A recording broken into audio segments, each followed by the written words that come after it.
Simba na Yanga hawajapika, bodi ya ligi wao ndio wamechelewesha mboga. Ukitazama ukazia yote iko jumla. Shida sio uwepo wa kanuni, shida ni namna ya kusimamia fasiri ya kanuni. Kwa sababu kila mmoja akieleza unaweza ukaona anavuta upande wake. Kila mtu akichambua anataka kuchambua kwa namna ambavyo kifungu kipo kwa faida yake, lakini kiuhalisia hivi vifungu vyote visivyokuwa na tija wala kuhitajika kuchambuliwa kama kanuni ingesimamiwa vema. Kwa sababu ukirejea kwenye kanuni namna ambavyo mambo yanavyotakiwa kuwa yanabainishwa wazi tu. Ukirejea kwenye kanuni namna mambo yanavyoelezwa, kuna maeneo mengine fasiri zinaleta utata. Kwa sababu kanuni hakuna mahala inasema ufanye mazoezi baada ya siku moja kabla ya mechi. Hapana, inasema ufanye mazoezi angalau siku moja kabla ya siku ya mchezo. Sio siku angalau mara moja.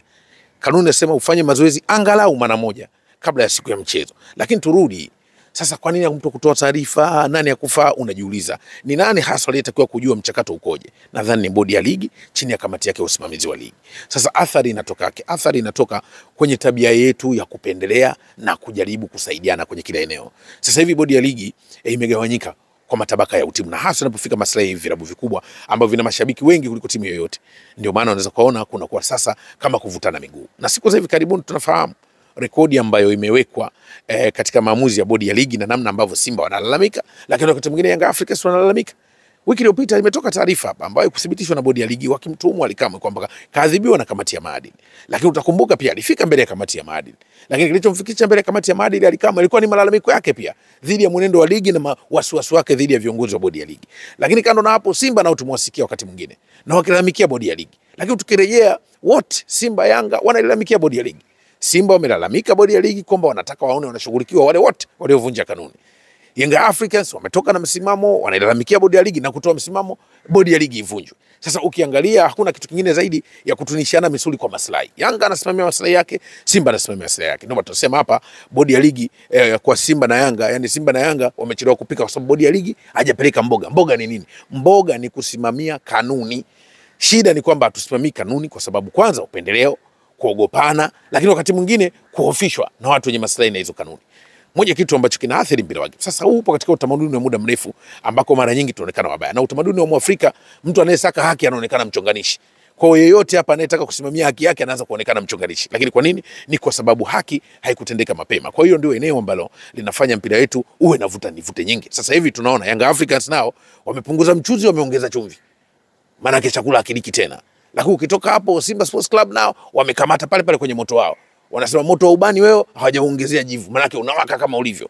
Wao msimamo wao mechi ichezwe. Yanga Africans wanasema mechi haiwezi kuchezwa. Kwa hiyo unaona hapa ni kazi kubwa kuliko eneo ambalo tunalisema.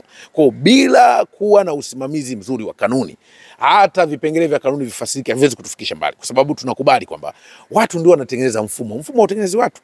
Pale ukimpeleka mtu ambaye anaweza kapindisha tafsiri ya kanuni ama katiba, hata kama katiba inasema vizuri, hata vuruga tu. Sababu atakwenda sehemu ya kufasirika hata ichelewesha. Kwa ukiangalia ndani bodi ya ligi, tatizo ni usimamizi wa kanuni, sio fasiri ya kanuni. Sasa hivi hata wanasheria tunaowasikiliza wanafasiri kanuni kulingana na vile ambavyo wanaona zinasaidia upande waliokuwepo. Kwa bado hatujapata tunachokiona. Lakini kubwa, bodi ya ligi isifanye kazi kwa ushabiki. Hili ndio eneo ambalo linaleta shida na ndio ambako tunaona sasa hivi tunaingia wakati mgumu. Bila shaka kama bodi ya ligi tunataka tufike mbali, tufuate taratibu za kanuni. Mathalan ni hiyo kazia ya Juventus mwaka 2006, timu ambayo ilikuwa na mchezaji wa Ballon d'Or Fabio Cannavaro, beki bora kabisa wa dunia.